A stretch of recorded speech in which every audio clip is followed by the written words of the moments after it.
기도하고 시작하겠습니다. 하나님 아버지, 저희들 다시 말씀 앞에 섰습니다. 우리에게 말씀해 주시옵소서. 우리가 함께 듣겠습니다. 순종하겠습니다. 마음에 새기고 저희들이 말씀 따라 가겠습니다. 이 말씀 통해 우리의 삶을 바뀌시고 우리가 섬기는 교회들 바꿔주시고 우리 조국의 앞날을 바꿔주시옵소서. 말씀이 우리의 심령밭에 떨어져서 싹이 나고 자라서 천국의 열매를 맺는 저희 모두 되게 해주시옵소서. 감사드립니다. 하나님의 말씀 전하는 영광 주셔서 우리 모두 하나님의 말씀을 듣는 감격 가운데 이 시간 보내게 인도해 주시옵소서. 예수님의 이름으로 기도합나이다. 아멘. 의논이 좀 있어서 좀 늦어졌어요. 여러분들 죄송합니다. 그래서 우리 청교도 신학원 이제 좀 체계를 갖추시고 계세요. 그래서 출석률도 이제 점검하려고 하시고 또 너아라 TV에서 이제 따로 분리시켜서 청교도 신학원 또 다른 채널을 이렇게 만드셨어요. 벌써 이따 강의 시간 끝날 때 다시 한번 말씀 드리도록 하겠습니다. 그래서 저도 이렇게 오늘도 저희가 아침마다 이제 제 아내와 이제 두 자녀들은 이제 다 출가시켰거든요. 결혼시켜서 이제 저희 두 부부가 함께 이제 여기 와서 사는데요. 아침마다 예배를 드려요. 그래서 가정 예배죠. 가정 예배 드리는데 오늘 아침에도 그런 기도를 했습니다. 하나님, 제가 하나님 말씀 전하는 영광 주셔서 감사드립니다. 저 너무 감격스럽거든요. 저의 이 입술 통하여 영광의 하나님의 말씀이 우주의 창조자이신 살아계신 하나님이잖아요. 세상에 많은 신들이 있지만은 사람들이 만든 죽은 신들이고요. 오직 한 분 하늘과 땅을 지으시고 그분의 형상대로 우리를 지으신 하나님, 그분의 말씀을, 그 영광스러운 말씀을 참 세상에 인간의 모든 죽은 문자들이 아니라 살아있고 운동력 있는 하나님의 말씀을 제 입으로 전한다는 이 영광이 너무 감사하고요. 그래서 제가 은퇴하며 제가 기도한 건 딱 하나입니다. 제 아내와 함께 기도하면서 하나님, 저에게 뭐 재산도요, 명예도 다 저에게 필요 없고요. 제가 뭐 하나님 자녀인데, 하나님께서 저의 하나님이신데, 저의 아버지신데 제가 뭐가 더 필요하겠어요. 그분이 돌봐주시는데 지금까지 65년 동안 이제 66년째 돌봐주고 계신데 제가 뭘 더 필요하겠어요. 기도 제목 딱 하나입니다. 하나님 말씀, 아버지 말씀 전할 수 있는 그 기회만 허락해 주시면, 그 문만 열어주시면, 근데 하나님께서 너무 제가 생각한 것보다 100배 이상 더 귀한 여러분들을 만나게 해주신 거예요. 우리 전광훈 목사님 통해서요. 하나님께 감사드리고 우리 전광훈 목사님께 너무너무 감사드리고, 지금 전광훈 목사님 또 부산 내려가고 계신데요. 또 지방 순회하면서 이번에는 경남 지역에 기자회견하러 내려가셨는데 너무너무 감사드려요. 여러분들 하나님 말씀에 목마름이 있고 사모함이 있고 하나님의 말씀에 끼어 계신 분들, 세상에 너무 사람의 말들이 하나님의 말씀을 너무 이렇게 물을 타고 하나님의 말씀에 이렇게 정말 먹을 수 없을 만큼 음식이 있으면 깨끗해야 되잖아요. 하나님의 말씀 깨끗해야 되는데 인간의 여러 가지 말들 너무 많이 섞여가지고요. 이게 사람의 말인지 하나님의 말씀인지, 그쵸? 인간의 말도 이렇게 좋은 그런 좋은 말들은 좋은 지성으로 만든 그런 인간의 이성으로 이렇게 잘 만든 그런 설교들은 우리에게 감동 줘요. 근데 감동 주는 것으로 끝납니다. 하나님의 말씀은 죽은 영혼을 살려요. 그래서 이 말씀 전하는 은혜를 하나님께서 주셔서 저는 너무너무 감사할 뿐이에요. 그래서 감사할 뿐이에요. 그래서 오늘 아침에도 가정에 예배 드리면서 하나님, 제가 제 생애 마지막 강의를 하는 것처럼 하나님 말씀 전하게 해주세요. 그렇게 기도하고 왔는데, 제 기도 조금 더 구체적으로 말씀드리면, 제가 제 열정 때문에 성령을 앞서가게도 하지 마시고, 제가 그렇지만은 제 마음 가운데 하나님의 말씀을 전하는 감격 가운데 전할 수 있도록 그렇게 기도하고 나왔는데요. 하나님께서 들어주실 줄 그렇게 믿습니다. 그래서 하나님 말씀, 저는 하나님께서 성령 하나님 통하여 강의하실 때 이렇게 통로만 돼야 되는데요. 저는 죽고 저도 이렇게 학생의 한 명으로 하나님 말씀 같이 들었으면 좋겠어요. 그래서 우리 같이 구약 개론 공부하고 있는데요. 창조 1, 2장으로 타락 3장에서 5장까지인데, 타락 가운데 오늘 타락의 다섯 번째 두 계보에 대하여 우리 타락의 파워포인트, 우리 첫 번째 것 한번 복습 한번 해볼까요? 1번부터 한번 올려주세요. 타락.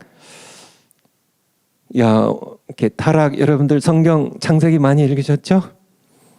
왜 선악과를 만드셨나?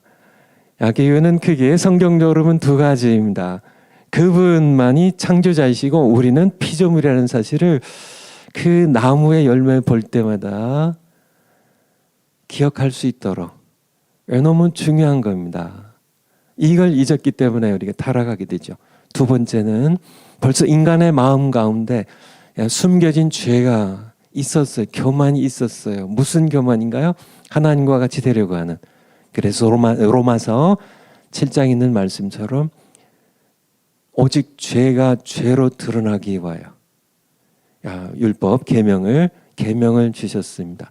죄가 숨겨진 죄악이 하나님의 계명 말씀을 통하여 죄로 드러나게 하기 위하여. 두 번째 파워포인트, 두 번째 거요. 인간은 타락 이후 하나님의 말씀을 듣지 않고 죽지 않는다는, 먹어도 죽지 않는다는, 하나님과 같이 된다는 사탄의 말을 들었습니다.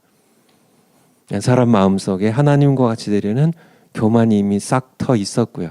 욕망을 따라갔고 결국 아담 한 사람으로 말미암아 우리 모두가 죄인이 되었습니다. 원죄에 대한 이야기입니다. 세 번째, 파워포인트 세 번째요. 그렇지만 하나님께서는 형벌을 주시면서도 사랑을 베푸세요. 지난 수요일 날 강의 기억나시죠? 그래서 사탄을 저주하시면서 여인의 후손으로 동정녀 탄생으로 태어나실 메시아를 약속하십니다. 여자에게 형벌 주시면서요, 해산의 고통을 더하세요. 해산의 고통. 이 해산의 고통으로 구원받는 것은 아니지만은 구원받은 하나님의 자녀들, 딸들이 믿음이 더 성숙해 가고 하나님의 사랑을 더 깨달아가는 성숙의 은혜를 더하셨습니다. 세 번째, 남자들 흙에서 땀 흘려 일하게 하시는, 저주는 땅이 받고 남자는 그 땅에서 일해야 되기 때문에 엉겅퀴가 나게 되고, 그래서 땀 흘려 일하게 되는데 흙에서 일하면서 자신이 흙으로 지어진 피조물, 결국 흙으로 돌아가야 하는 피조물임을 깨닫게 하신 것, 이게 매우 매우 중요해요. 나는 피조물이라는. 지금 인본주의가 왜 나오는지 아세요? 자신들이 피조물이라는 것을 지워버리는 겁니다. 피조물임을 지워버리기 위해서 창조주 하나님을 거부하는 거예요. 그래서 그들이 피조물이 아니라는, 인간이 중심이라는, 하나님 자리를 본인들이 차지하려고 하는 그러한 노력들. 근데 하나님께서는 이 노동이라는, 흙에서 일하는 노동을 통하여 땀 흘려 일하면서 우리가 흙을 이렇게 만지고 흙에서 일하면서 흙으로 돌아가는 존재임을 깨닫게 하시는, 이것이 하나님의 은혜예요. 나는 피조물이라는. 이걸 깨닫는 게 그렇게 힘든가요, 사람들에게? 우리의 내가 피조물임을 인정할 때 비로소 창조주가 살아계시다는 그것을 우리가 인정하게 되고 깨닫게 되는 거죠. 그분께 무릎을 겸손하게 꿇을 수 있게 된 거죠.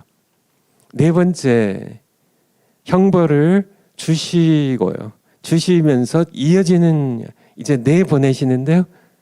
가죽옷을 지어 입히세요.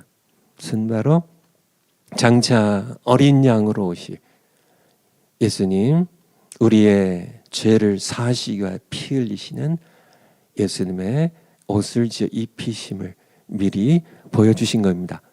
생명나무 열매를 못 먹게 하셨어요.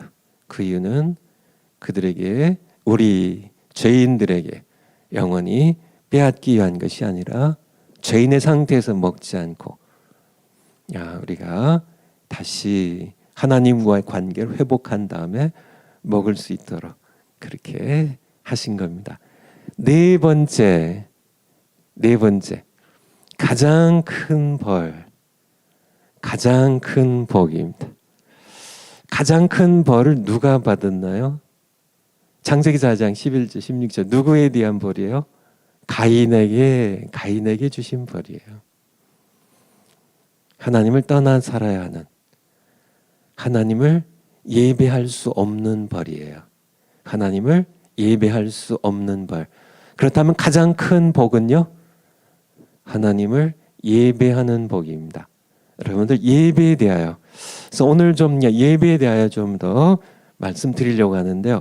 하나님을 예배할 수 없는 것은 벌이에요. 벌입니다. 하나님께서 가인을 내쫓으시는데요. 하나님의 낯을 볼 수 없게 해요. 이 벌입니다. 하나님을 더 이상 예배할 수 없는 벌. 이것은 너무 큰 벌이에요. 너무 큰 벌이에요. 그리고 하나님을 예배할 수 있는 복이 바로 가장 큰 복입니다.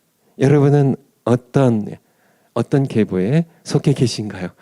다섯 번째, 이제 이어서 오늘 두 계보에 대하여, 두 계보입니다. 가인의 계보입니다. 가인의 계보. 여호와 앞을 가인이 쫓겨나면서 하나님 이제 낯을 볼 수 없는 그런 가인이 되고 그 후손들, 여호와 앞을 떠난 사람들, 그리고 아벨 대신 하나님께서 셋째 아들로 셋을 주시는데요. 셋의 후손은 여호와 이름을 부르는 사람들, 예배하는 사람들입니다. 예배하는 사람들. 성경 한번 찾아주세요. 창세기 4장 16절 5절 창세기 4장 5절부터 한번 보죠. 창세기 4장입니다. 4장 5절부터 한번 차근차근 한번 살펴보죠. 창세기 4장 5절.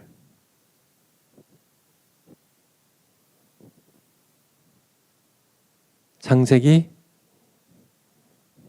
4장 5절. 창 쓰시고 공사하시고 공오하시면 돼요. 이렇게 컬런하시고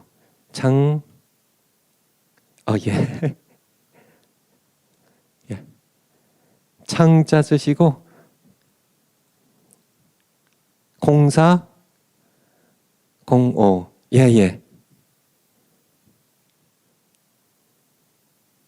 올려주시면 돼요.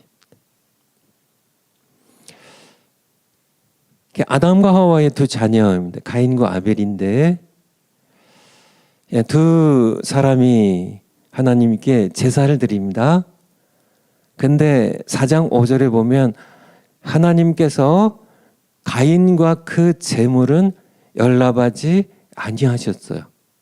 4절과 앞절에 보면 여호와께서 아벨과 그 제물은 연락하셨으나, 예배에 관련된 겁니다.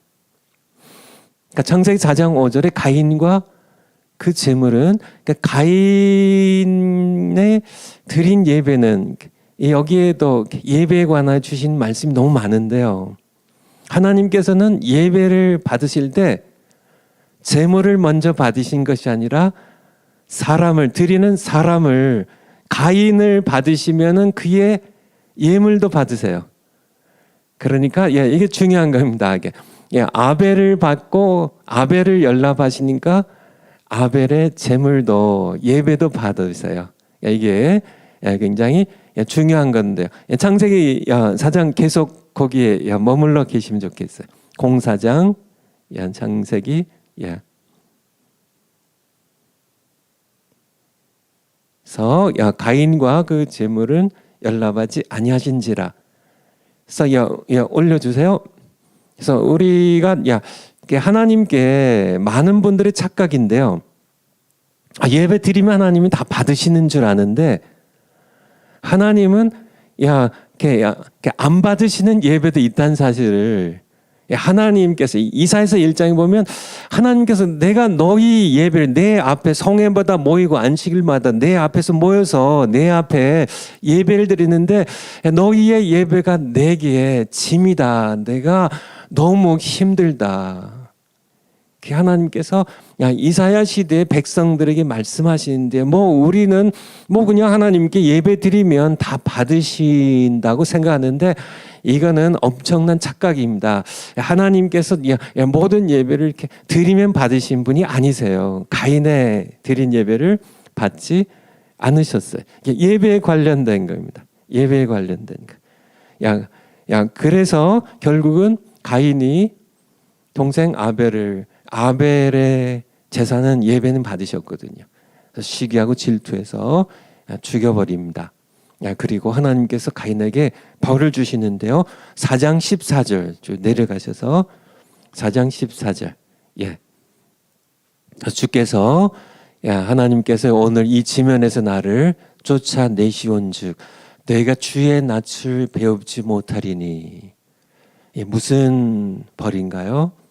이제 하나님을 예배할 수 없는 벌이에요. 예배할 수 없는 벌.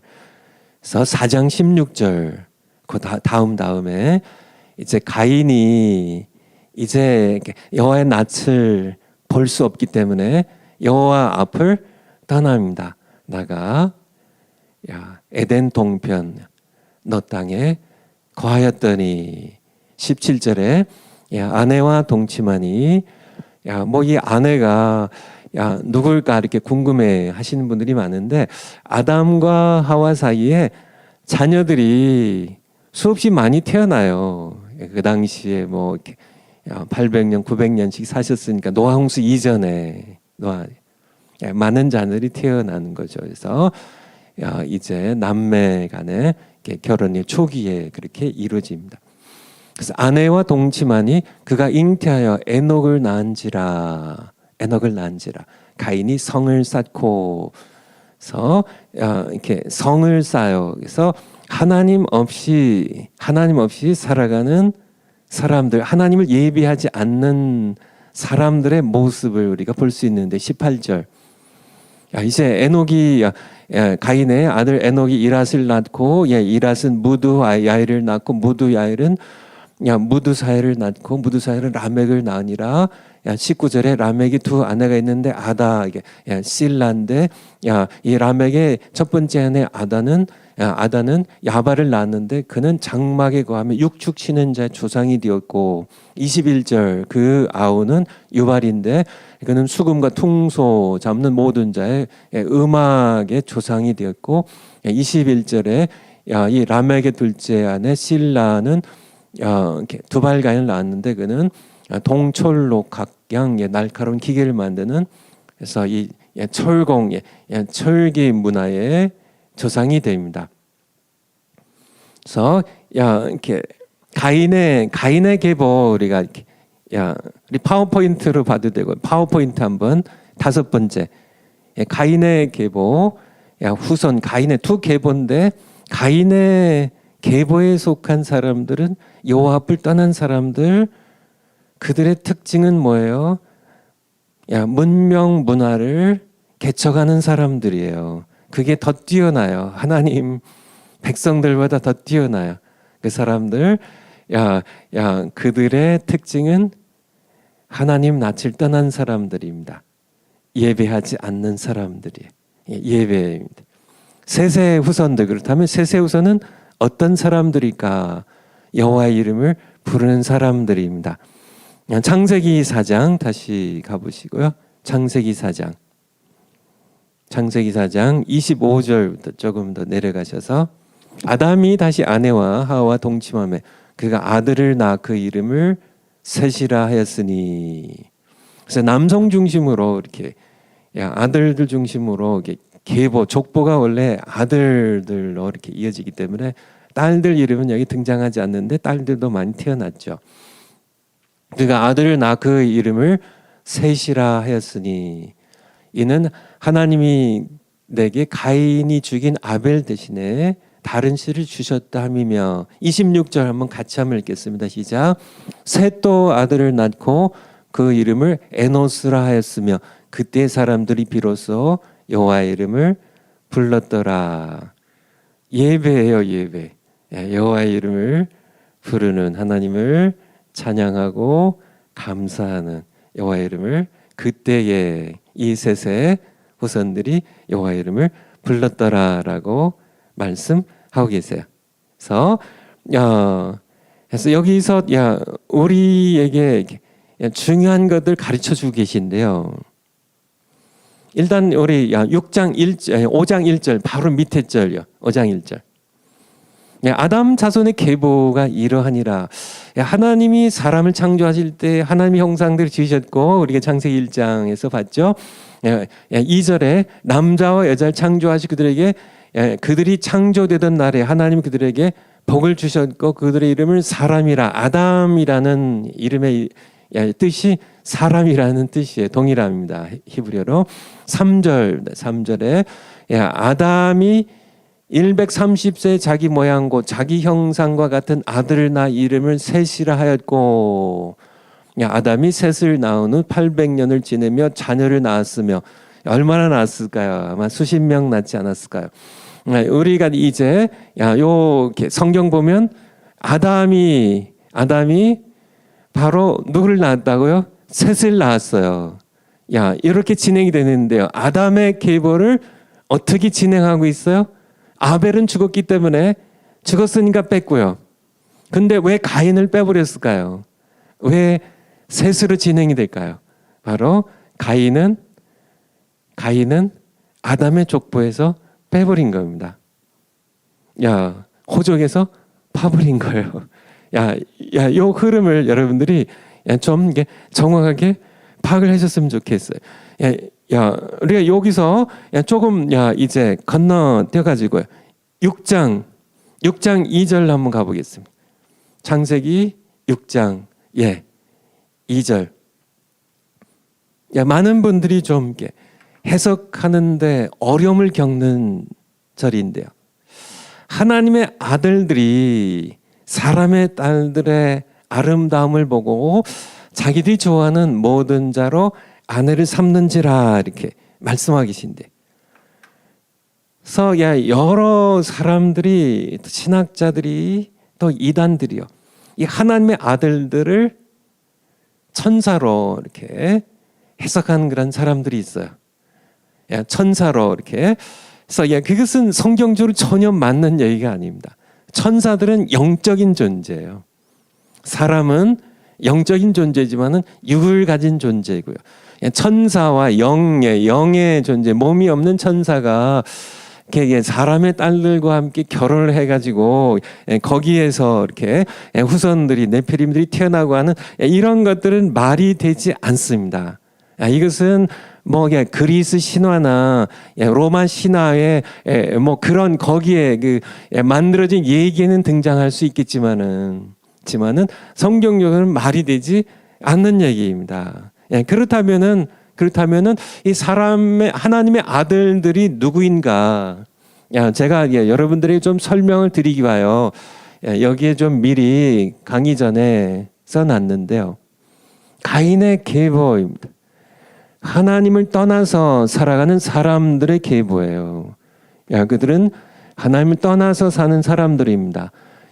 성을 쌓고 왕을 세우고 물질 문명을 개척하는 데는 육축을요, 여러 가지 음악 악기들을 또 여러 가지 철기 청동 문명을 개척하는 데는 뛰어난 사람들인데 예배는 드리지 않는 사람들이에요. 이 구분이 바로 이 두 구분입니다. 오늘날도 마찬가지입니다. 가인의 계보를 이어가는 사람들이 있고요, 셋의 계보를 이어가는 사람들이 있는데 가인의 계보를 이어가는 사람들의 특징은 예배를 드리지 않는다는 거예요. 하나님을 떠나 사는 사람들입니다. 하나님이 없이 살아가는 사람들이에요. 이 사람들을 사람의 딸들, 사람의 아들들이라고 얘기하는 겁니다. 성경에서 얘기하는 셋의 계보를 잇는 사람들은 여호와의 이름을 부르는 사람들이에요. 부른 사람들입니다. 이 사람들이 바로 하나님의 아들들. 주로 왜 여긴 아들들이라고 여긴 딸들이라 했나? 주로 두 계보에 이제 얘기 드리겠지만은 이 셋의 계보의 아들들이 하나님을 예배하지 아니하는 가인의 계보의 딸들과 결혼을 주로 했기 때문에요. 여기 계보의 아들들이. 그래서 그렇게 나온 것일 뿐 사실은 하나님의 자녀들이 사람의 자녀들과 통혼하는 것을 통한 세상은 타락해 가는데요. 여기에 대해서 우리가 조금 더 살펴보면요. 누가복음 한번, 신약성경 누가복음 3장. 누가복음 3장. 누가복음 3장 한번 찾아주세요. 누가 공삼하시고 36절부터 36절. 이제 잘 찾으시네요. 누가복음 여러분들 이렇게 구약 성경 그리고 신약 성경 이렇게 다 짝이 맞죠? 네, 신약 성경에 예수님의 족보가 두 군데 나와요. 마태복음 1장과 누가복음 3장에 나옵니다.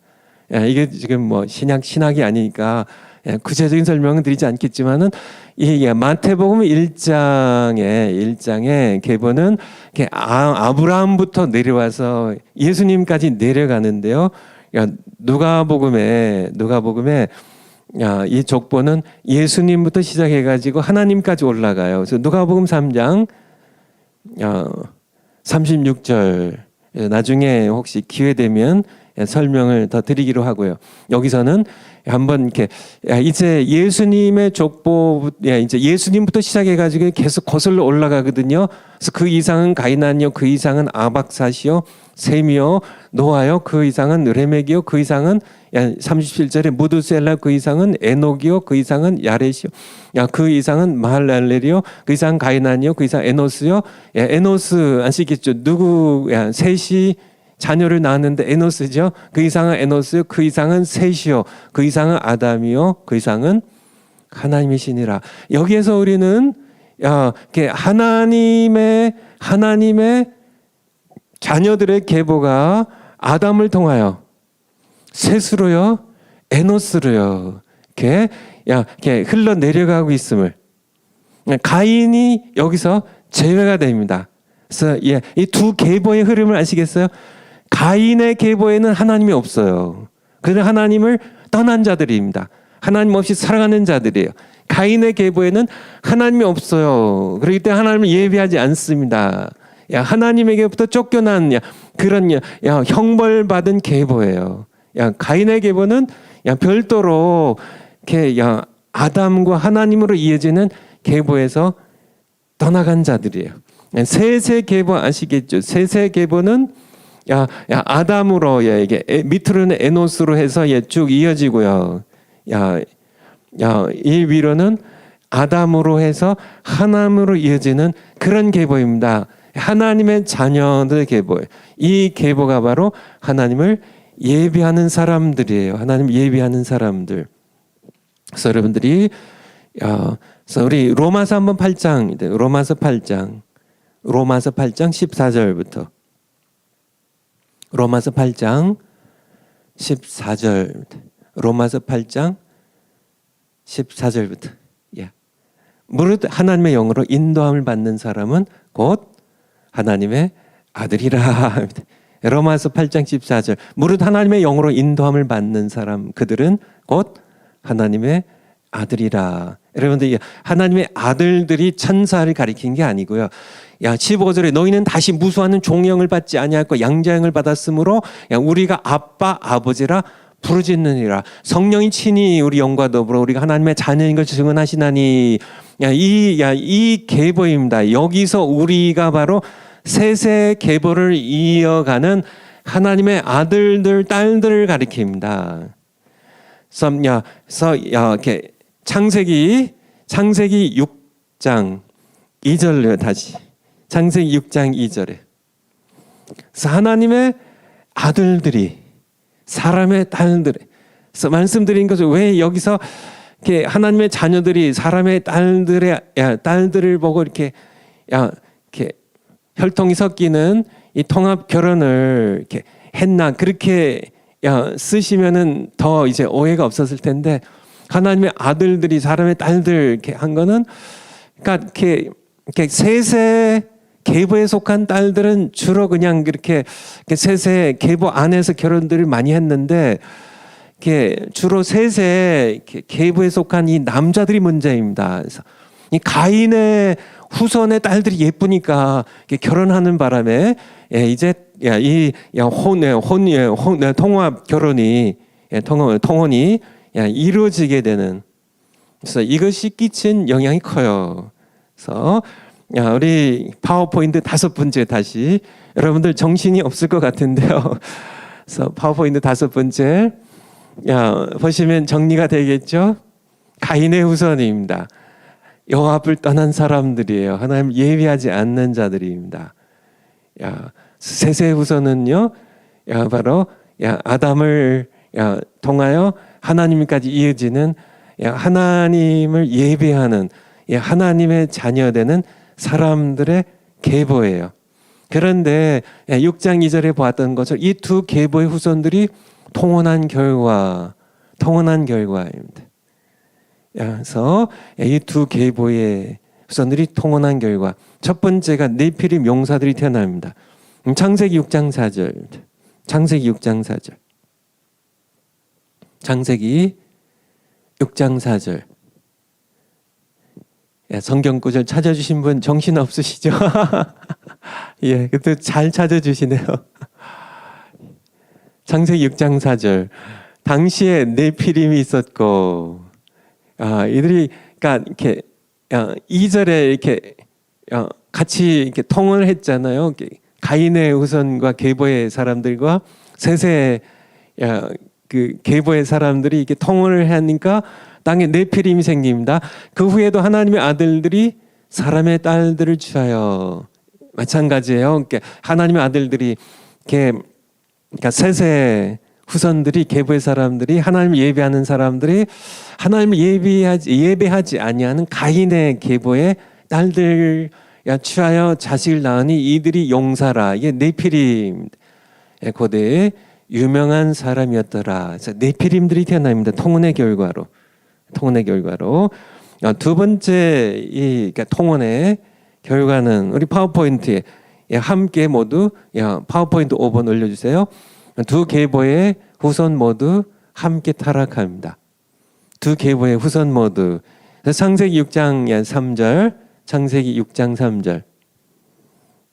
창세기 6장 3절.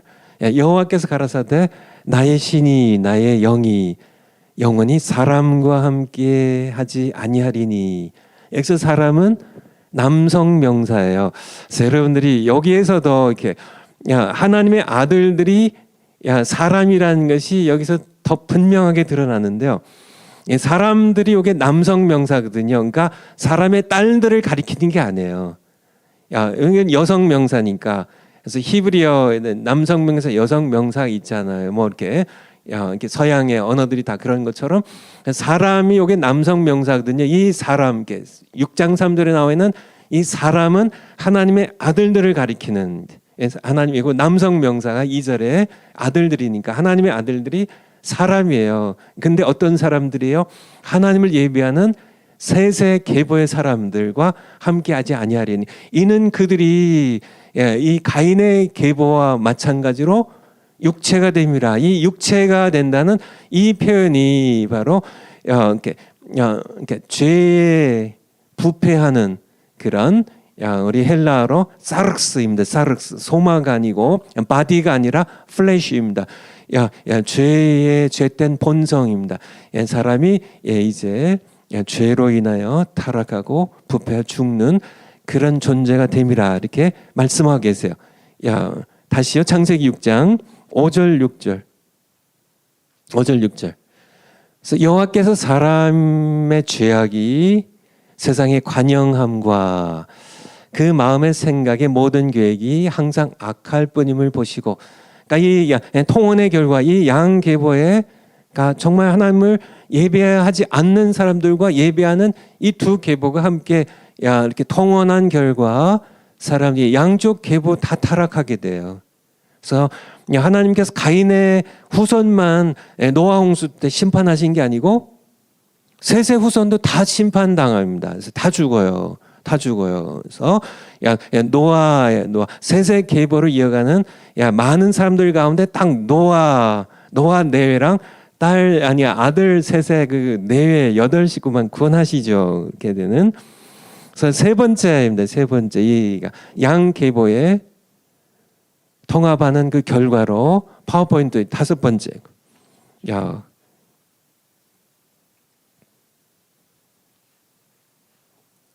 통혼의 결과 세 번째 뭐가 될까요?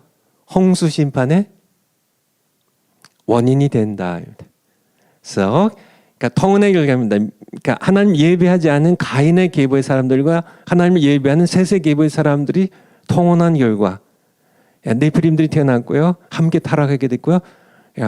노아 시대의 홍수 심판의 원인을 제공하는 겁니다. 창세기 6장 7절입니다. 창세기 6장 7절. 창세기 6장 7절. 가라사대에 올려주세요. 나의 창조한 사람을 내가 지면에서 쓸어버리되. 그래서 이렇게 창조한 사람들입니다. 여기에 다 셋의 계보의 사람들 다 속해버리는 겁니다. 다 함께 죽어버려요. 지만은 6장 8절 지금 마저 보죠. 그러나 노아는 하나님께 은혜를 입었더라. 이렇게. 그래서 셋의 후손 가운데 하나님을 예배하는 그 셋의 후손 가운데 노아의 식구만 8식구만 구원을 받습니다. 그래서 파워포인트 이제 큰 저기로요. 심판으로 이제 심판에 1번 올려주세요. 심판입니다. 심판. 심판이 6장부터 11장까지 심판에 대하여 함께. 그래서 여러분들 오늘 공부하시고 또 창세기 또 한 번씩 더 추가로 더 읽으시기 바래요. 첫 번째입니다. 하나님은 심판하신다. 요즘 신학교들 가운데도 그런 신학교들이 여럿 있는 걸로 알고 있고요.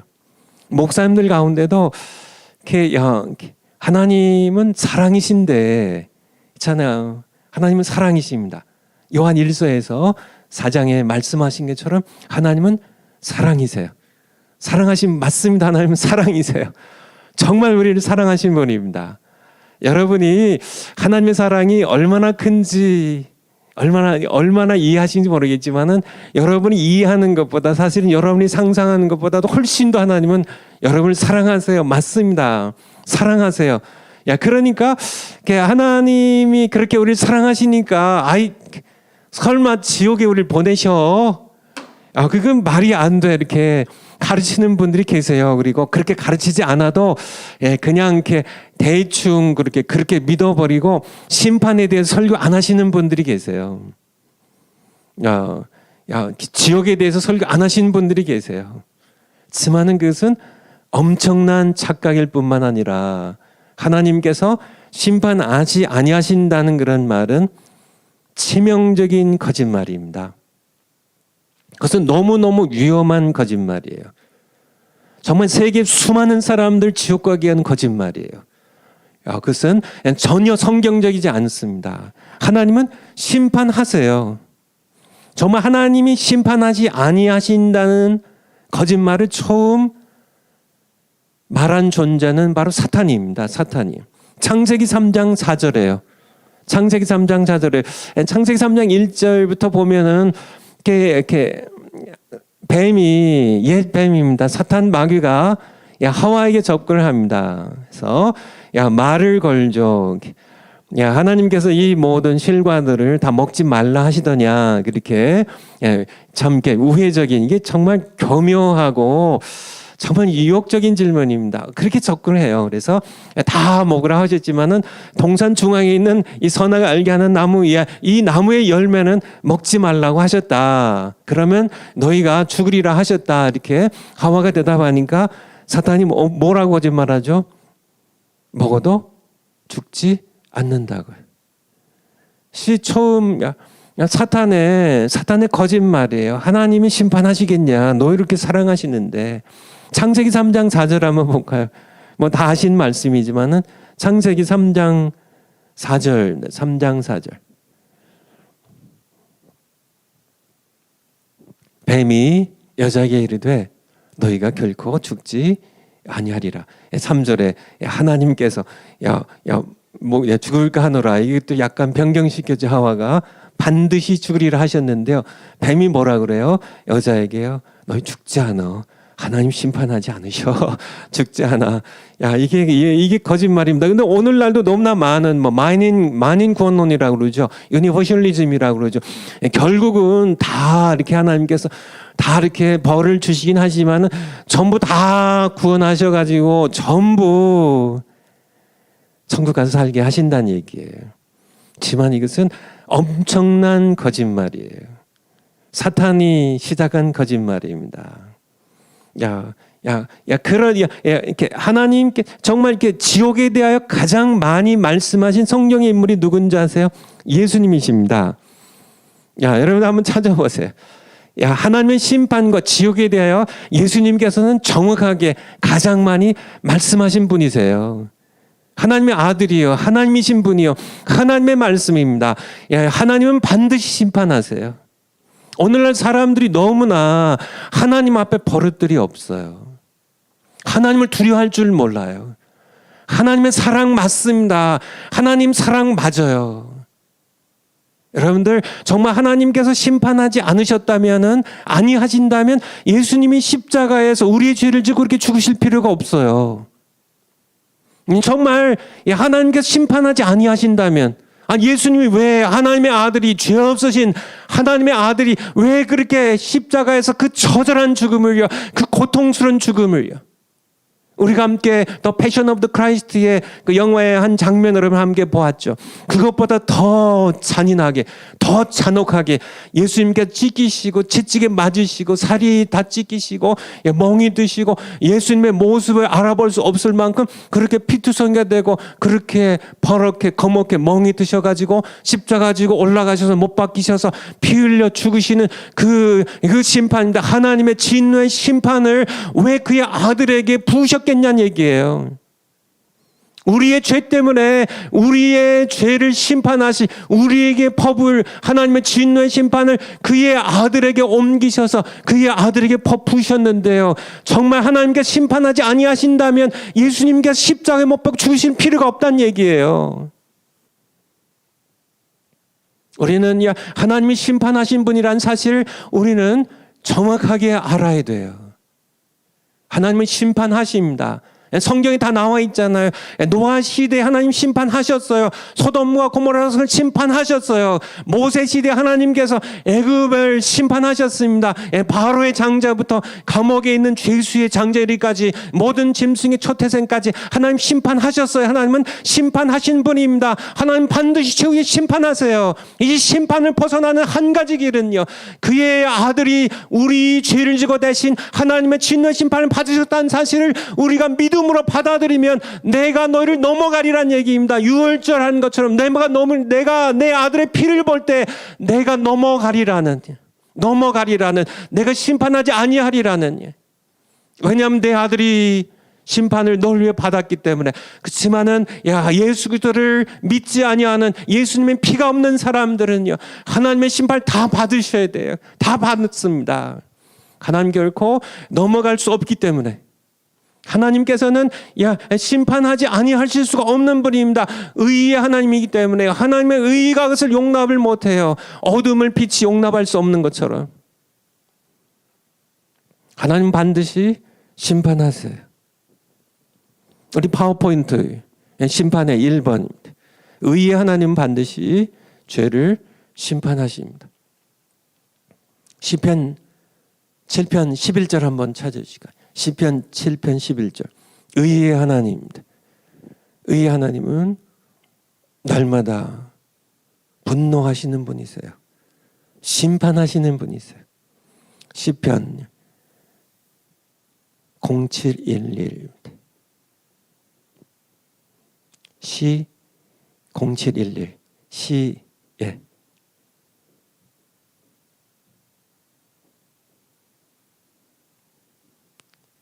시 하셨나요? 시 0711. 시 0711.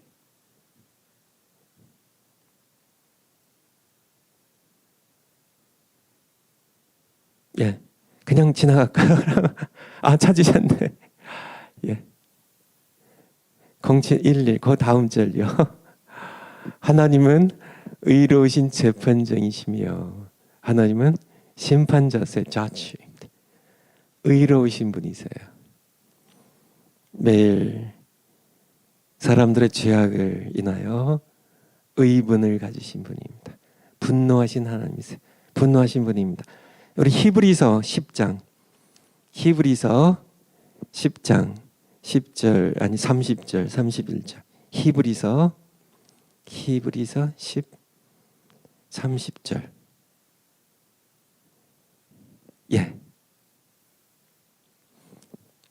원수 갚는 것이 내게 있으니 내가 갚으리라 하시고 또 다시 주께서 그의 백성을 누구를요?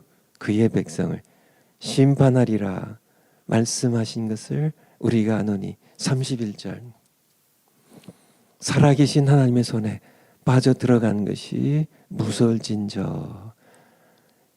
이것이 우리의 마음 가운데 분명하게 새겨져야 됩니다. 주께서 그의 백성을 심판하리라. 살아계신 하나님의 손에, 정말 세상에 가장 무서운 것이 심판하신 하나님의 손에 빠져들어가는 겁니다. 바로 지옥불에 던져지는. 이것이 하나님은 심판하신 분이세요. 그래서 우리 파워포인트 다시 1번요. 파워포인트 1번. 그래서 우리 죄를 사하시기 위해 십자가에서요, 그의 아들에게 심판의 진노를 쏟아부으셨습니다. 여러분 아시죠? 그러니까 하나님 사랑하시는 분이세요. 하나님의 사랑과 하나님의 의가 함께 이루어진 것이 바로 2000년 전 갈보리 언덕의 십자가입니다. 하나님께서는 그의 의를 이루셨어요. 우리에게 우리 죄인들 지옥 보내야 할, 심판하셔야 할 우리 죄인들을 심판하신 것을, 우리를 사랑하시기 때문에 그의 사랑을 충족시킨 것이 십자가고요. 그리고 동시에 그의 아들에게 우리에게 쏟아부을 심판의 진노를 쏟아부으심으로 그의 의를 충족시키신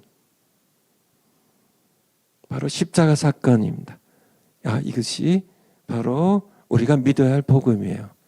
이 복음을 믿으면 우리가 구원을 받습니다. 우리 베드로전서 2장 24절만 성경 구절 여러분들 나중에 찾으시고요. 베드로전서 2장 24절만 한번. 베드로전서 2장 배전 2장 24절. 진이 나무에 달려, 십자가가 나무로 만들어진 십자가죠. 그 몸으로 죽기 위해 몸을 입고 성육신하여 오신 하나님 아들이시죠. 우리 죄를 담당하셨으니 이는 우리로 죄에 대하여 죽고 의에 대하여 살게 하려 하심이라. 저가 채찍에 맞음으로 너희는 나음을 얻었나니. 여러분 아시죠? 바로 예수님의 십자가의 고난을 통하여 피 흘려 죽으심을 통하여 여러분과 저의 죄를 용서하셨습니다. 진노의 심판을 그에게 담당하셨어요. 이사야서 53장 말씀이죠. 여러분들 잘 아신 말씀입니다. 우리 파워포인트 우리 두 번째.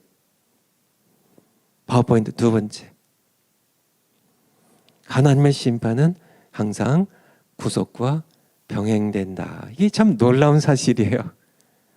하나님께서 성경에 심판하실 때마다 항상 하나님의 의와 하나님의 사랑이 함께 진행된다는 거예요. 그렇죠? 하나님께서 아담과 하와가 범죄했을 때도 마찬가지입니다. 하나님께서 심판하시거든요. 하나님 진노를 쏟아 부으시거든요. 그렇지만은 거기에 하나님의 사랑이 거기에 담겨 있어요. 노아 홍수가 이제 이렇게 진행될 때에도 하나님께서 심판하시지만은 항상 구원을 병행하세요. 소돔과 고모라 성에 하나님께서 심판하실 때 동성애 죄악입니다. 동성애 죄악이 하나님의 창조 질서를 어기는 하나님께서 사람을 창조하실 때 남자와 여자로 지으시고 한 남자가 부모를 떠나 아내와 한 몸 되어서 결혼이라는 이것을 통하여 생육하고 번성하게 하시는 이 창조의 원리를 거부하는 그런 동성애 죄악을 하나님께서 심판하실 때 거기에서도 또 구원을 롯의 조카 아브라함의 조카 롯을 이렇게 그 가족과 함께 구원하신 일이 병행됩니다. 우리 파워포인트 우리 두 번째 거 다시 올려주세요. 하나님의 심판은 추수때와 같다. 추수때와 같아. 마태복음 3장 12절. 마태복음 3장 12절. 하나님께서는 이렇게 주로 예수님께서 자주 말씀하시지만은 이 심판 때 마지막 심판 때를 타작마당으로 많이 비유하세요. 3장 12절입니다. 마태복음 3장 12절. 손에 키를 들고 자기의 타작마당을 정하게 하사 알곡은 모아 곳간에 들이고 죽정이는 꺼지지 않는 불에. 이게 지옥이거든요.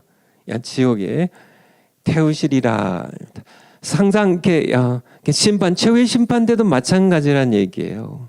하나님께서 심판만 하신 게 아니라 항상 구원이 병행되어 알곡은 그의 알곡 창고예요. 천국이에요. 그리고 죽정이는 가라지와 죽정이는 꺼지지 않는 불에 지옥에 던져 넣으시는 이 성경에 계속 반복된 말씀입니다. 그러니까 최후의 심판이 두려우신가요? 그렇지만은 하나님의 백성들은 알곡들은 하나님께서 구원하시는 시 바로 홍수 때도 마찬가지였고요. 우리 민수기 33장 민수기 33장 3절 03 올려주세요. 민수기 33장 3절에 보면 출애굽 때에 일어난 일들을 이렇게 말씀하고 계신데요. 그들이 정월 1월 15일에 14일이 바로 유월절이거든요. 근데 어린 양을 잡아서 먹고 그 피를 임방과 문설주에 문에 발랐습니다. 피를 발랐어요. 그래서 유월절이 생긴 거죠. 라암셋에서 고센은 한 날강 하류의 큰 지역이고요. 거기 한 성이 라암셋입니다. 바로 야곱의 70명의 후손들이 함께 이 고센 지역 라암셋을 중심으로 함께 목축업을 하면서 거기서 430년 동안 번성하게 되죠. 이 라암셋에서 드디어 출애굽하면 발행하였으니 곧 유월절 다음 날이라 이스라엘 자손이 애굽 모든 사람의 목전에서 큰 권능으로 나왔으니 4절 같이 한번 읽겠습니다. 밑에 절 4절 애굽인은 여호와께서 그들 중에 치신 그 모든 장자를 장사하는 때라. 여러분들 이 장면을 이 성경 구절 보면서 한번 상상해 보실래요? 하나님께서 이제 10번째 재앙으로 심판하셨어요. 그래서 이 바로의 아들로부터 해서 애굽의 모든 평민 노예의 아들들까지 전부 맏아들이 죽었습니다. 가축의 초태생이 다 죽었어요. 그래서 바로 이날입니다. 1월 15일이에요. 주전 1446년 1월 15일에 이제 이스라엘 백성들은 구원을 받아가지고 이제 출애굽하는데요. 노예 생활에서 이제 해방되는데 그때는 동시에 무엇이 진행이 되나요? 애굽 사람들은 자기의 장자들을 장사하는, 통곡하고 애통하는, 바로부터 시작해가지고 애굽의 모든 국민들이 다 자기 장자들이 죽었어요.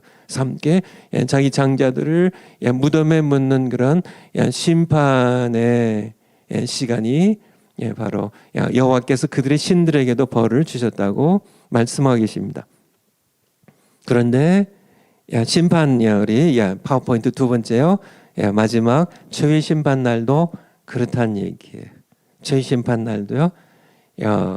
마지막 심판 날 때, 최후의 심판 날 때 흰 보좌에 하나님이 앉으시고 어린 양이 앉으시고 거기에서 이제 모든 그런 땅이요, 음부와 사망이 다 죽은 자들을 다 이제 내어놓고 그리고 다 심판을 받게 되죠.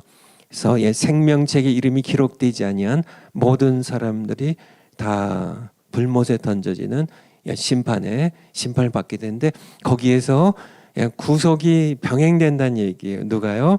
어린 양 예수 그리스도의 생명책에. 그래서 여러분들 천국에 호적이 있습니다. 이름이 생명책이에요. 조금 더 구체적으로 말씀드리면 어린 양 예수의 생명책에 이름이 기록된 자는 모두 구원을 받습니다. 그래서 최후의 심판날은 이스라엘 백성들이 출애굽할 때와 마찬가지예요. 마찬가지입니다. 역사는 계속 반복돼요. 하나님께서 미리 우리에게 보여주신 겁니다. 그때 애굽의 모든 사람들, 죄의 가운데 우상을 숭배하며 하나님 모르고 살았던 모든 사람들을 통곡하며 자기 자식들을, 죽은 자식들을 묻는 그런 심판을 받는 백성들이었다면 하나님의 백성들은 출애굽하는, 해방하는, 구속이 완성되는 그러한 바로 최후의 심판날도 마찬가지란 얘기예요. 마찬가지란 얘기예요. 바로 여러분의 이름이 제 이름이에요. 어린 양의 생명책에 기록됐습니다. 누구 때문에요? 여러분이 착해서요? 천만에입니다. 말이 안 되죠. 세상에 여러분보다 더 착한 사람들 많아요. 세상에 여러분보다 좋은 일 많이 한 사람들 많아요. 힘써도 못하고, 눈물 많이 흘려도 못하고, 찬성이 있잖아요. 힘써도 못하네, 울어도 못하네, 애를 많이 써도 못하네. 오직 믿으면 하겠네. 예수님 믿는 그 믿음 때문에요. 예수님의 피의 보혈의 공로 때문에 우리 모두 예수님의 생명책에 기록이 되었고, 우리는 그때 이제 정말 이 세상, 오늘날 세상이 너무 혼란스러워요. 정말 세상을 바라보면 자꾸 마음에 낙심이 들어요. 이게 우리 자녀들의 세대, 우리까지는 그럭저럭 살았지만은 자녀들의 세대가 걱정이 돼요. 또 저희 이제 손자들이 있는데 손자 세대가 또 걱정이 돼요. 걔네들은 얼마나 세상이 더 악해질까. 저희가 자랄 때, 저희가 중고등학교 때 우리 정원 목사님 같이 고등학교 다니고 할 때, 중학교 다니고 할 때 그때만 해도 사람들이 이렇게 악하진 않았거든요. 이렇게 악하진 않았어요. 근데 지금은 너무 그때보다 너무 한 50년 차이인데 너무 악해졌어요. 정말 너무 악해요. 사람들이요. 너무 이기적이 됐어요. 부모를 이제는 공경하지 않습니다. 선생님들도 이제는 발길로 막 차고 그런다며요. 그냥 그런 세상이 됐습니다. 그런 하나님을 더 두려워하지 않아. 옛날에는 그렇지 않아요. 박정희 대통령 시절만 해도 군사정부를 할지라도 교회 안에는 경찰들이 들어오지 못했습니다. 예배를 드리는 것은 결코 전혀 건드리지 않았어요. 들어오지 않았어요. 그런 마음. 지금은 예배 자체를 못 드리고 예배 드리는데 그냥 들어와서 함부로 회방을 하고 하는 그런 일들이 하나님에 대한 두려움이 이제는 더 이상 없어요. 이 정부가 그렇습니다. 그렇게 만들어 버렸어요. 예배가 뭔지도 모르고 창조주 하나님이 살아계시다는 것을 알지도 못한 그런 사람들이 유물론이면 좌파의 유물론이 무신론에 전부 다 이렇게 쇠뇌가 되고 거기에 도취한 그런 사람들이어서 하나님 두려워할 줄 모르는 그런 이 세상이 됐는데요. 하지만은 분명한 것은요, 하나님 창조주가 살아계세요. 창조주가 살아계세요. 타락했습니다. 바로 창세기 1장부터 11장까지의 역사로 이게 아니라 이것은 인류 역사 전체의 전모를 보여주는 그런 모습입니다. 타락했어요. 하나님 두려워할 줄 몰라요. 하나님 예배하는 것이 무엇인지 몰라요. 하나님 반드시 심판하십니다. 심판하신 하나님이세요. 동시에 하나님께서는 그의 백성들을 구원하신다는 것을 여러분들이 마음 가운데 늘 잊지 않으셨으면 좋겠어요. 파워포인트 그 다음 거예요. 3번. 피할 수 없는 심판입니다. 죽음이 피할 수 없는 현실이듯이 심판도 그렇다는 얘기입니다. 노아 홍수 시대에 여러분들 노아 홍수 창세기 6장부터 이제 준비하고 7장에서 이제 실제로 이제 비가 40주야를 내립니다. 근데 이렇게 비가 이렇게 내리는데 이렇게 비가 와가지고는 40주야 내려서 가장 높은 산까지 다 찰 수가 없거든요. 그래서 성경의 6장 여러분 다 보셨겠지만은 하늘에서 비가 내리는 것은 세 번째예요. 세 번째입니다. 땅의 깊음에 샘들이 터져요. 그래서 밑에 있는 모든 땅의 깊은 샘들이 터지고요. 하늘에 창이 열려요. 그래서 창세기 1장에 있는 것처럼 하나님께서 물을 이제 가운데 궁창을 만드시고 아랫물과 궁창 위의 물로 나누십니다. 그래서 궁창 위의 물이 쏟아지는. 그래서 두 번째입니다. 땅의 깊음에 샘들이 터지고 그때 수많은 지각 변동들이 일어나고 해가지고 지금의 모든 이 지각의 모든 지층들이 그때 형성되고 그때 화석들이 형성됩니다. 그리고 하늘에 창이 열려서 궁창 위에 있는 물이 쏟아져요. 그리고 비가 내려요. 세 가지로 40일 만에 지구가 전부 물로 덮이게 되죠. 죽음을 피할 수 없었습니다. 그 당시. 우리도 다 마찬가지예요. 다 마찬가지. 우리가 조직 신학할 때 종말론을 할 때 개인적인 종말, 우주적인 종말 기억나시나요? 개인적인 종말로 죽음을 피할 수 없듯이요. 우주적인 종말로 심판도 피할 수 없습니다. 피할 수 없는 현실이에요. 히브리서 9장 27절에 보면 한 번 죽는 것은 사람에게 정하신 것이요 그 후에는 심판이 있으리니. 세상 사람들은 죽음을 두려워하지만은요. 맞아요. 세상 사람들은 죽음을 끔찍하게 두려워합니다. 어떻게든지 죽지 않으려고요. 정말 죽지 않으려고 보약도 먹고 뭐 어떻게든지요 더 살려고 바둥바둥. 죽음이 두렵죠. 정말 죽음이 두려운데 맞습니다. 죽음이 두려운 존재이지만은 그렇지만은 정말 더 두려운 것은 심판이에요. 죽음이라는 거 우리 믿는 자들에게는 죽음이라는 것은 사실은 분리의 뜻입니다. 종말론 기억나세요? 우리의 몸과 죄의 결과 우리의 몸과 우리의 영혼이 분리된 것이 죽음입니다. 그래서 몸은 흙으로 지어진 것이기 때문에 창세기 3장에 아까 보았죠. 창세기 3장이 흙으로 돌아가는 것이고요. 그리고 우리의 영혼은 우리 믿는 자들의 영혼은 종말론에 제가 그림 그려서 했는데요.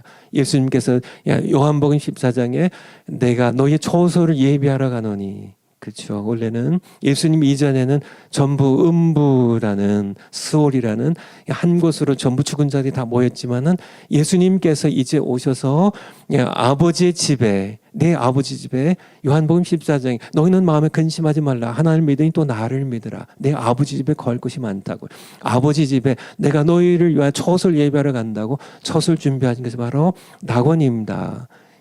어제 우리 전관 목사님 설교도 나온 것처럼 예수님 한편에 있던 강독에 내가 오늘 나와 함께 낙원에 있으리라고 예수님께서 준비하신 아버지 집입니다. 하늘의 처소예요. 하늘의 처소에. 그렇지만은 예수님을 믿지 않은 예수님의 피의 공로를 거부했던 사람들은 모두 지옥에 가는데요. 심판. 세상 사람들은 심판은 모르니까 두려워하지 못하는데 정작이지 하나님의 심판대 앞에 설 때는 죽음이거는 아무것도 아니구나. 하나님의 심판이 얼마나 두려울지 피할 수 없는 현실입니다. 우리 마태복음 23장 33절 한번 찾아봐 주실까요? 마태복음 23장 33절 마태복음 23장 33절 예수님께서 이 유대인들 바리새인들을 책망하시면서요 그런 말씀하시는데요. 뱀들아 독사 새끼들아 너희가 어떻게 지옥의 판결을 피하겠느냐. 피할 수 없는 현실이라는 거예요. 필연입니다. 야고보서 1장 15절에 보면 욕심이 잉태한 즉 죄를 낳고 죄가 장성한 사망을 낳는다고. 이것이 하나의 사슬이에요. 사슬. 욕망이 우리는 모두 욕망의 노예입니다. 우리는 욕망의 노예요. 하와 아담부터 시작해서 우리는 욕망의 노예입니다. 성적인 욕망, 탐욕입니다. 모든 욕망들, 이 욕망의 노예가 되어서 욕망이 잉태해서 죄를 낳고요. 이 사슬을 끊을 수가 없다는 얘기예요. 죄는 반드시 죄의 삭은 사망이라고요. 로마서 6장 23절 말씀처럼 죄의 삭은 사망이고요. 사망 뒤에는 심판이 있으리니 하신 말씀처럼 이것은 끊을 수 없는 사슬 고리예요. 이 고리를 사람은 결코 끊을 수가 없어요. 착해도 끊을 수가 없어요. 노력해도 끊을 수가 없어요. 돈으로서 끊을 수가 없어요.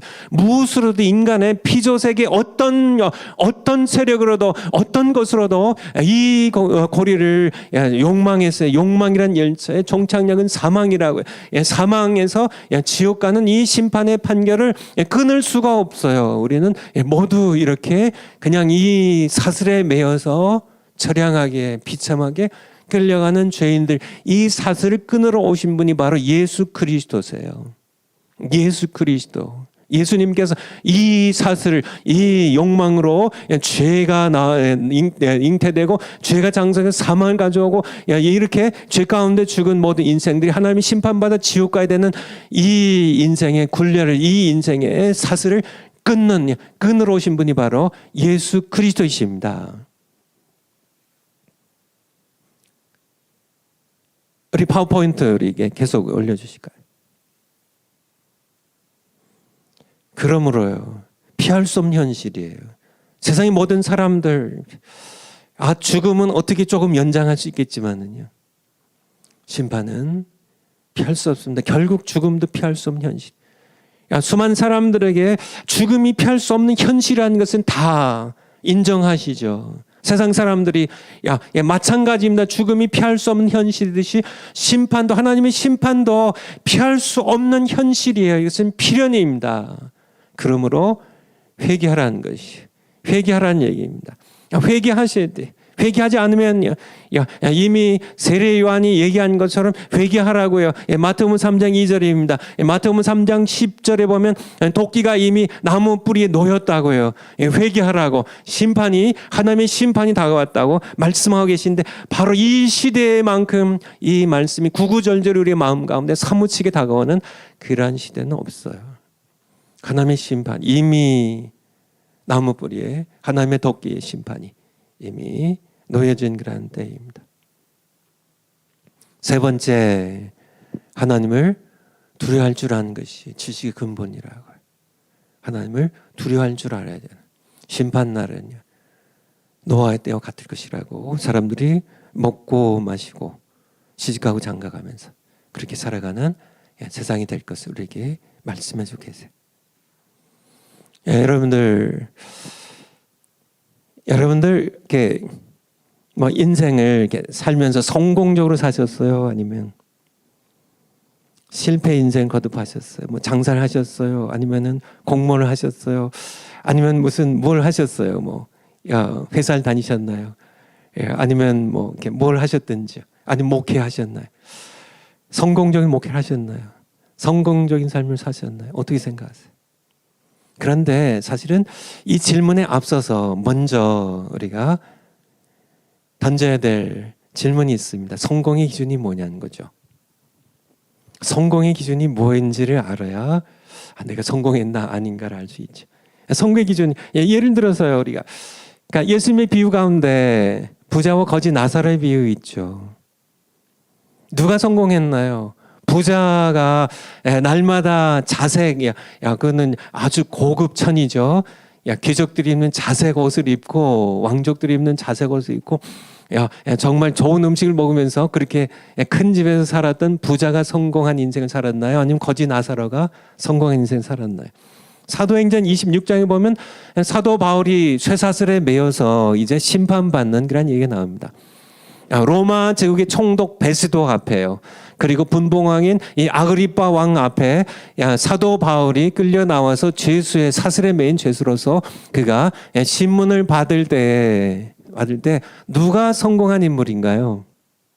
누가 성공한 인물인가요? 베스도 총독인가요? 대단한 주의죠. 그 당시에 로마 제국의 총독인데요. 아그리빠 왕인데요. 아닙니다. 아무리 왕으로 살았든지 총독으로 살았든지 장관하고 대통령을 역임했든지 상관없이 지옥 가면 그것이 성공한 인생이냐는 얘기예요. 성공의 기준이 뭐냐는 얘기입니다. 아니에요. 지옥 가면 하나님의 심판 받으면은 그래서 지옥 가면 그 인생은 이 세상에서 어떻게 살았든 큰 집에 대궐 같은 집에 산다 할지라도요. 그 인생은 실패한 인생입니다. 그 인생은 성공한 인생이 아니란 얘기예요. 이민 사회에 제가 오랫동안 있었는데요. 30몇 년 동안 살다가 왔는데요.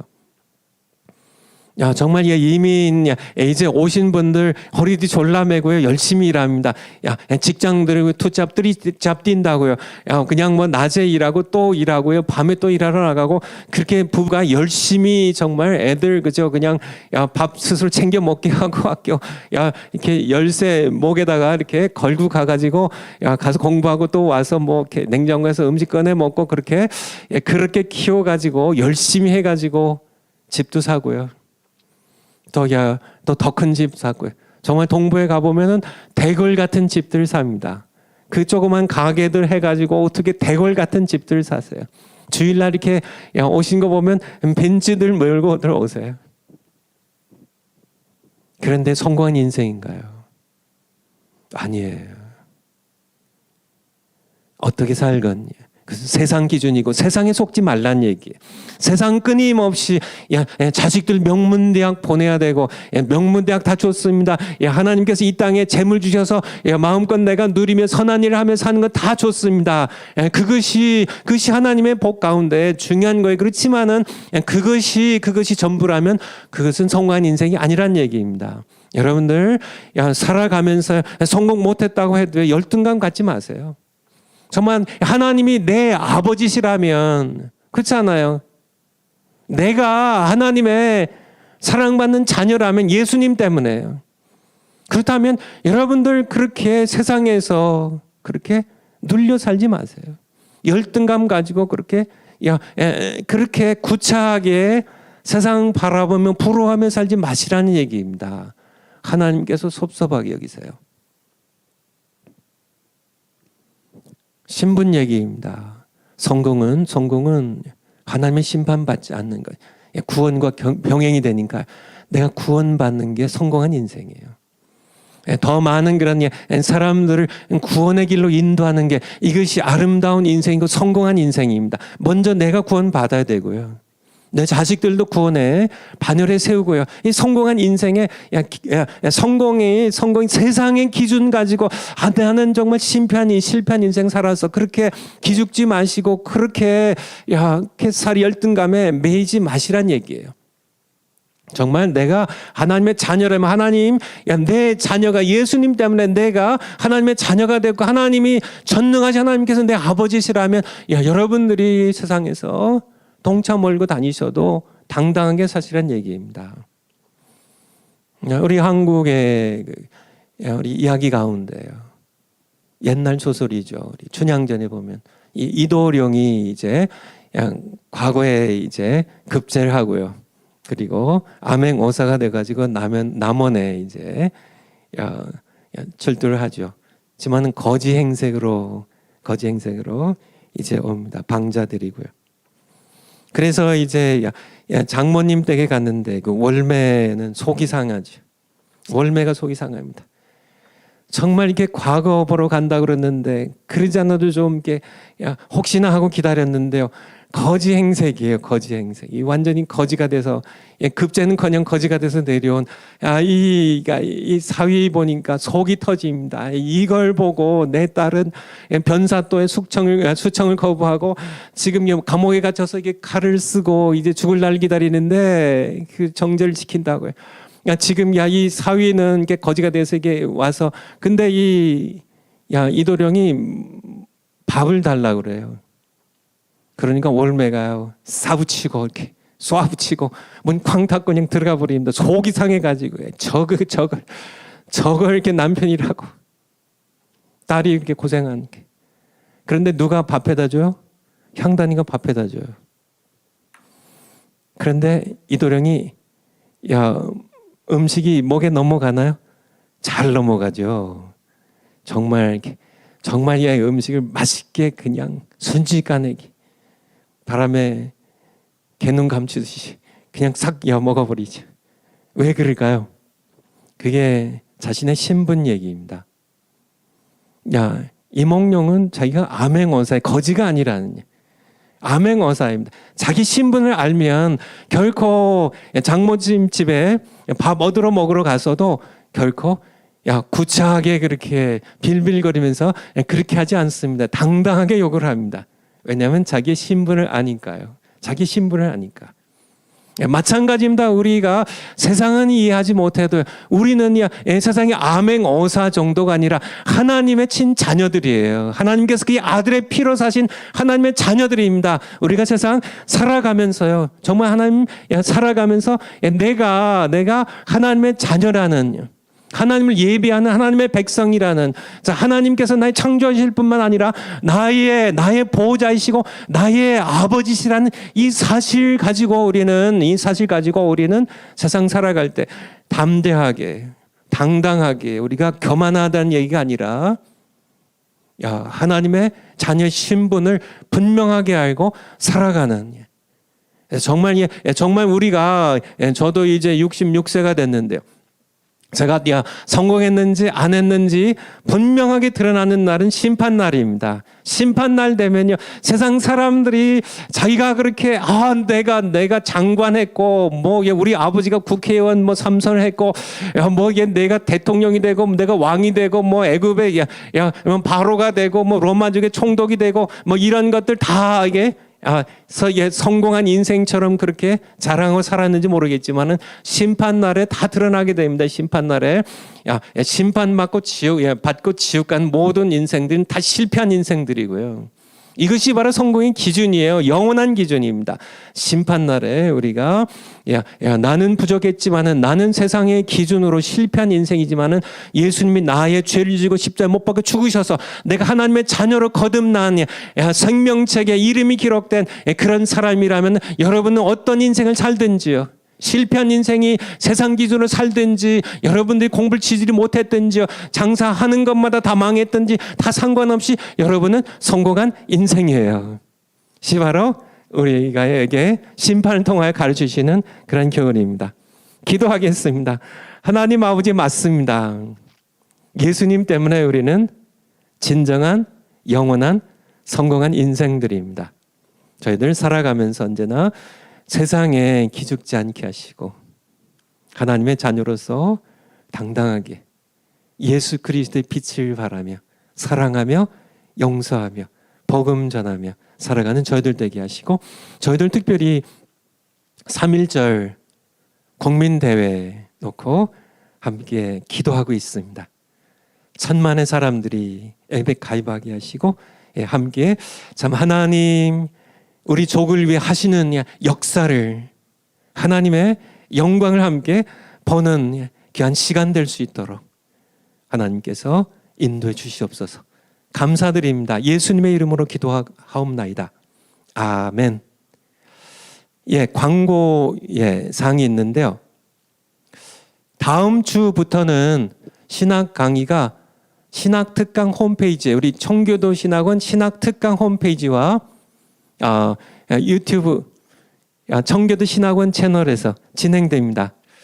그래서 원서를 내신 분들은 청교도 신학원 홈페이지에서 그리고 원서를 내지 않았지만 강의를 듣고 싶은 분들은 유튜브에서 두 가지로 이렇게 진행이 되나 봐요. 원서를 여러분 다 내시기 바라고요. 그래서 내시면은 이제 보내주시면 이제 접속할 수 있는, 그래서 보내드리면은 그걸 접속해서 청교도 신학원 홈페이지에 들어가셔서 거기서 이렇게 등록하고 공부하시면 이제 지금 의논 중인데 우리 종광 목사님 계획에 따라서 이제 6개월 이렇게 하셨는데 이제 중간에 이제 공간이 있었기 때문에 아마 내년 여름에 우리가 수료를 하게 될 텐데요.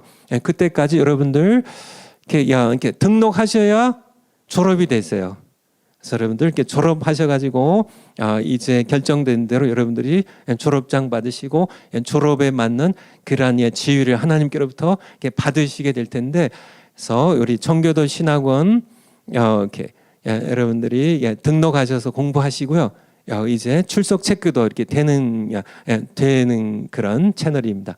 그리고 등록 안 하실 분들은 계속 유튜브에서 강의를 시청해 주시면 청교도 신학원 채널이 들어가셔서 시청해 주시면 되겠습니다.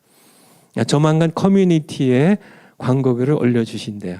여러분들 내일 뵙겠습니다. 여러분들 감사합니다. 대한민국을 바로 세우기 위한 1000만 명 조직 프로젝트가 시작됐습니다. 대국본 앱을 설치하셔서 이 프로젝트에 함께 동참해 주실 것을 부탁드립니다. 지금부터 설치 및 가입 방법을 알려드리겠습니다. 첫 번째로 대국본 어플을 다운로드해서 회원 가입하는 방법을 설명해 드리겠습니다. 스마트폰 화면에서 플레이스토어 어플을 클릭해서 접속한 후 검색창에 대국본이라고 입력합니다. 위에 보이는 태극 문양 그림을 찾아서 설치 버튼을 누릅니다. 설치가 완료됐다면 열기 버튼을 누릅니다.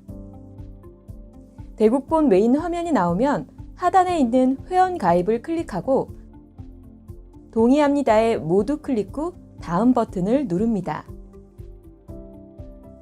회원 가입 창이 나오면 원하시는 아이디를 입력 후 아이디 확인을 클릭해 사용이 가능한지 확인합니다. 원하시는 비밀번호를 입력하고 그 밑에 입력했던 비밀번호를 다시 입력합니다. 본인의 이름을 적어주시고 그 밑에 휴대폰 번호를 입력 후 휴대폰 인증을 클릭해서 문자로 온 인증번호 5자리를 입력합니다. 인증이 완료되면 밑에 생년월일을 연도, 월, 일 순으로 8자리를 입력합니다.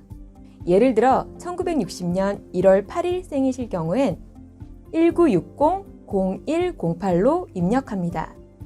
주소 검색 버튼을 클릭 후 상세 주소를 제외한 본인의 주소를 입력 후 표시된 돋보기를 클릭해서 본인의 주소를 클릭합니다. 그 밑에 상세 주소를 입력하시고 교회 이름을 적고 직분을 클릭해서 자신의 직분을 클릭해 줍니다. 대국본 어플을 추천해준 지인이 있다면 이름과 전화번호를 적어주시고 없다면 넘어가서 가입 완료를 클릭합니다. 회원 가입이 완료되었다면 로그인 하기를 클릭해서 회원 가입에 입력했었던 아이디와 비밀번호를 입력해 로그인합니다. 이상 안내방송을 마치겠습니다. 시청해주셔서 감사합니다.